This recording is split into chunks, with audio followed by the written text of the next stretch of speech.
그때까지 내가 장애인인 줄 몰랐어. 평생 못 걷고 평생 얘 공부도 못한다. 엄마 왜 나만 이런 거냐. 너무 얘기를 안 하시는 거야. 내 담당 의사한테 가서 이거 해코지를 해야겠다. 원샷. 안녕하세요 여러분, 한솔입니다. 자, 오늘은 제가 정말 좋아하는 형을 초대했어요. 자, 자기소개 한번 해주세요. 네, 여러분 안녕하세요. 저는 장애를 내용으로 방송과 강연 활동하고 있는 신홍윤이라고 합니다. 안녕하세요. 와, 반가워. 아. 근데 사람들이 사실 형이 앉아있는 걸 보면은 무슨 장애가 있지? 라고 생각을 할 것 같은데 어떤 네. 장애가 있는지. 저는 여러분과 걷는 모습이 많이 다른 지체 장애인이에요. 이러고 많이 걷고 다니는데 그치. 지금은 이렇게 다니는데 제가 더 어릴 때는 휠체어를 탔었고 그 다음에는 목발도 짚었었고 그 다음에 다리 보조 지지대를 했다가 이제 다 재활치료를 열심히 해서 지금 다 없이 그냥 다니고 있습니다. 아, 그러면은 형은 어떻게 해서 네. 장애를 가지게 됐는지? 저 같은 사람들이 좀 있는데 산부인과에서 의료 미스로 장애를 갖게 되는 분들이 왕왕 있어요. 아이가 태어나면은 깡깡 울어줘야 되잖아. 울어야 머리에 산소가 막 돈단 말이야. 그 처치가 꼭 필요한데 그게 잘 안 됐어. 산소가 들어가다가 멈춘 거야. 그래서 운동 기능이 마비가 됐어.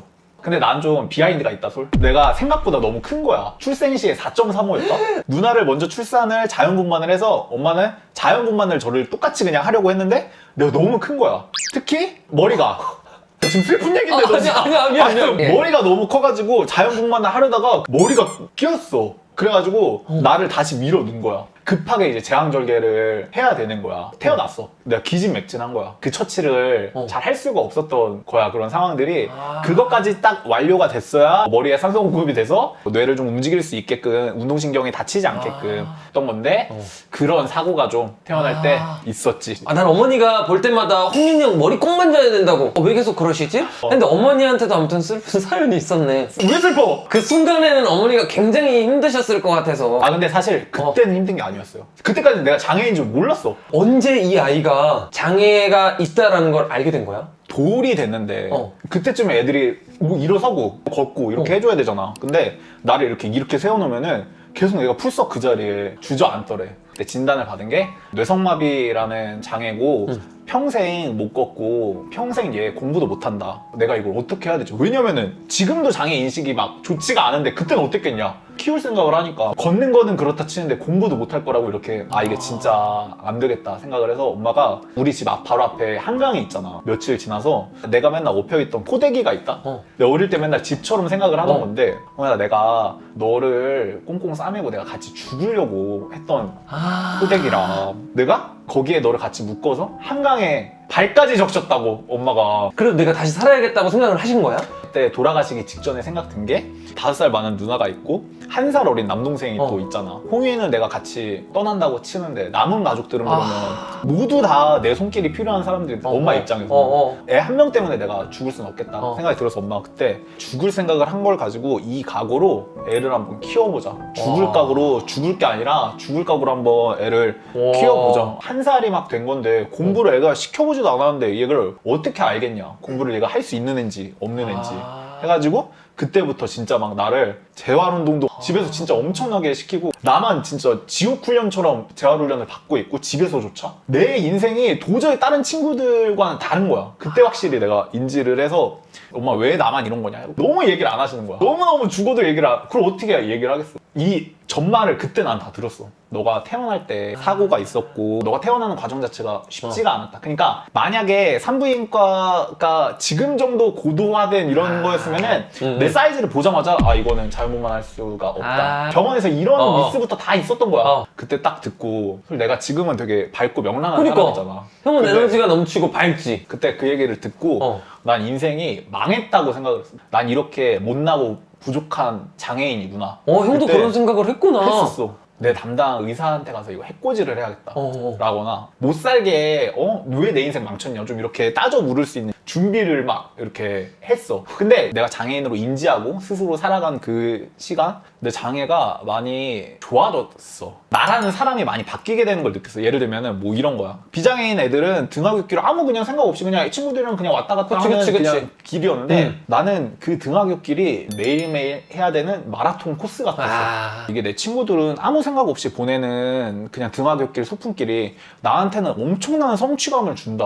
내가 장애가 너무 너무 싫고 괴롭기만 했는데 이 장애가 내게 준 게 많이 있었구나 하는 생각을 그때 하게 됐어. 아, 내가 여기서 인생을 끝낼 게 아니라 더 많이, 더 열심히 살아가야겠다는 생각이 그 기점으로 딱 마음을 먹게 됐었어. 그때 16살에 내가 이제 다시 살아야겠다는 마음을 먹었잖아. 그때 수술을 받기로 해서 이 돌아있던 무릎을 이렇게 펴 돌리는 거야. 뼈를 잘라서 돌리고 관절 부위에 근육들을 절개를 하고. 그때 수술 받으면은 뛰어다닐 줄 알았어. 나는 이제 비장애인이다.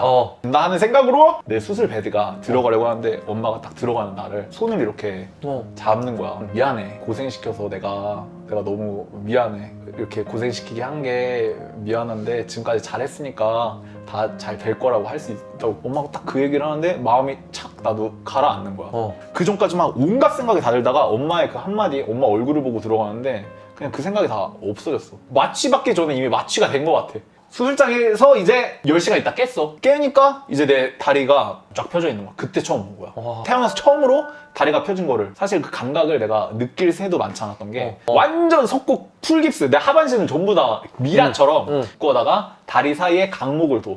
이제 몇 달을 그렇게 지냈지. 그 다음부터 이제 재활훈련 할 수가 있는 거야. 돌을 다 깨서 일어서야 되잖아. 난 그거 깨면 내가 바로 일어설 줄 알았다. 일어서는커녕 다리가 감각이 아예 없어. 난 그래서 딱 깁스 풀었을 때 앉는 것부터 연습했어. 앉는 훈련, 그러면서 일어서는 훈련 계속 막 온갖 훈련을 다 한 다음에 정말 그냥 혼자 병원 침대에서 일어나 봤어. 그런데 진짜 그 딱 번쩍 일어나는데 그때 살면서 그때만큼 울어본 적이 없다. 감정이 너무 막 올라오는 거야. 이게 일단은 첫 번째로는 아, 내가 정말 열심히 했구나. 둘째로는 너무 말이 안 되게 아팠어. 처음으로 이 압력을 받아보는 거야. 진짜 너무너무 아픈 거야. 진짜 미친 듯이 아프고 근데 또 미친 듯이 좋아. 어떻게 해야 돼 그럼? 뼈마디가 우는 그 고통 속에서 내가 막 이렇게 울면서 그 서 있었던 그때 그런 기억이 나. 고등학교 때 근데 그렇게 재활하고 수술하고 이러는데 대학을 갔어? 대학을 그렇게? 갔지. 와. 그때 다리 수술을 17살 때 하지 않았지? 20살? 그때 대학 못 갔어. 학교를 안 가고 다리를 수술을 받으려고 했던 그게 완전 내 마인드를 완전 바꿨어. 진짜 재활훈련 해보신 분은 이거 아시겠지만 진짜 지옥훈련이야. 진짜 죽다 살아나. 앉지도 못하는 사람이 일어서기까지 얼마나 많은 힘을 써야 했겠어. 그렇게 공부가 쉽다는 생각을 그때 했던 게 이게 비교가 되는 거야. 수능 공부할 때 거의 일어나질 않았어. 나 하루 종일 앉아있는 게 그때까지 몸에 밴 사람인데 그게 뭐가 어렵겠어. 진짜 일어나지도 않고 앉아서 그 자리에서 막 공부를 하고 좀 그랬었어. 근데 20살 때 바로 고려대 바로 들어갈 수는 없지. 훈련을 하면서 이제 대학생이 그런 식으로 돼서 대학에 들어가면서 우리 한솔이도 그때 만나고 했던 거지. 형에게 가족이란? 또 다른 나. 내가 살아온 모든 것들을 같이 보냈기 때문에 또 다른 나라는 생각이 많이 해. 우리 집이 되게 가정적인 분위기가 많이 나잖아. 되게 그럴 수밖에 없어. 힘들 때나 좋을 때나 이렇게 반강제로 나 때문에 붙어있면서 다 보냈기 때문에 이게 좀 조심스럽지만 선택의 문제 같아. 그러니까 장애와 같이 죽기 살기로 한번 살아보자 하는 가족이 또 있는 거고 이런 집도 진짜 많아. 그래서 진짜 막 거기에서 가열차게 살아보려는 집이 있고 아 이거 못 견디겠다. 뉴스에 보면 막 돌아가시는 분들도 많이 생기잖아. 장애가 무조건 생기면 집안 다 말아먹고 사회생활 못하고 이렇게 생각하는 사람들이 많잖아. 근데 그렇지만은 않다는 거를 얘기를 한번 드려보고 싶었어. 의지를 가지는 게 참 중요한 것 같아. 맞아. 어떻게 살 거냐를 선택하는 거지. 우리는 선택을 했고 지금 우린 잘 살고 있잖아. 그치. 나는 만족해. 당분간 눈 뜰 생각 없다니까. 너는 눈 뜨면 백수야 이제. 당분간은 눈 뜨지 않기로 내가 선택했어. 자, 그럼 형은 앞으로의 이제 목표나 그런 게 있어? 나는 내가 장애 관련된 컨텐츠로 방송도 하고 이렇게 강연도 하고 있잖아. 내가 이 일을 안 하는 게 목표야. 우리나라의 장애인식이 엄청나게 좋아져서 이제 장애 관련된 컨텐츠로 뭘 할 필요가 없어지는 그게 진짜 필요하다는 걸 많이 느껴. 마지막으로 사랑하는 가족에게 한마디? 엄마, 아빠, 누나, 동생아, 우리가 잘 살았기 때문에 이런 큰 채널에서 또 이런 얘기를 할 수 있는 기회가 온 것 같아요. 우리가 더 열심히 멋지게 예쁘게 살아서 많은 얘기들을 더 많은 사람들에게 전할 수 있게끔. 근데 그렇게 하려면 내가 또 행복하게 잘 살아야 돼요. 그래야 사람들이 또 불러주고 우리 가족을 물어봐 주니까 그렇게 제가 또 잘 해보겠습니다. 어머니, 아버지 사랑합니다.